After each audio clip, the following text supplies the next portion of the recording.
புதுச்சேரி அகரம் அரசு ஆரம்ப பள்ளியில் பாடம் எடுக்க ஆசிரியர்கள் இல்லாததால் பிள்ளைகளை பெற்றோர்கள் மீண்டும் வீட்டிற்கு அழைத்துச் சென்ற சம்பவம் பரபரப்பை ஏற்படுத்தியுள்ளது. புதுச்சேரி ஊசுடு தொகுதி அகரம் கிராமத்தில் உள்ள ஆரம்ப பள்ளியில் பணியாற்றிய 2 ஆசிரியர்கள் கடந்த 15 தினங்களுக்கு முன்பு வேறு பள்ளிக்கு இடமாற்றம் செய்யப்பட்டனர். ஆனால் இதுவரை வேறு ஆசிரியர்கள் நியமிக்கப்படாததால் மாணவர்கள் கல்வி கற்க முடியாத சூழல் ஏற்பட்டுள்ளது. இந்நிலையில் இன்று காலை பாடம் எடுக்க ஆசிரியர்கள் இல்லாததால் வெளியில் நின்று கொண்டிருந்த குழந்தைகளுடன் பெற்றோர் போராட்டத்தில் ஈடுபட்டனர். பின்னர் தங்களது குழந்தைகளை வீட்டிற்கு அழைத்துச் சென்றனர்.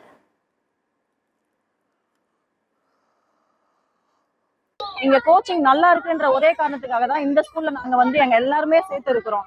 ஆனா இங்க பாத்தீங்கன்னா ஒரு 1.5 மாசத்துக்கு இல்ல 2 மாசம் இருக்கும். ஒரு டீச்சர் எல்கேஜி யூகேஜிக்கான டீச்சர் பணியிட மாற்றம் சொல்லிட்டு வேற இடத்துக்கு மாத்திட்டாங்க. இந்த 2 மாசமா பாத்தீங்கன்னா பசங்க தனியா தான் இருக்கிறாங்க. கிளாஸ் ரூம்ல டீச்சர் இல்லாதப்போ நாங்க எப்படி இங்க ஸ்கூலுக்கு அனுப்புறது? எதை நம்பி யாரை நம்பி நாங்க அங்க அனுப்ப முடியும்? எல்கேஜி யூகேஜி என்று சொல்லக்கூடிய மழலை ஆசிரியர் கடந்த 1.5 மாதங்களுக்கு முன்பாக பணியிட மாற்றம் செய்தாங்க.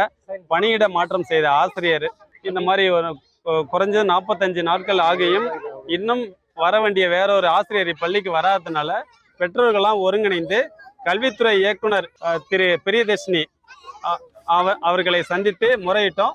அவர்களும் எங்களுடைய கோரிக்கையை ஏற்று இன்று, அதாவது 10 நாளுக்கு முன்னாடியே சந்தித்த அந்த நேரத்திலேயே உடனடியாக நாங்கள் நியமிக்கிறோம் என்று வாக்குறுதி கொடுத்தனர்.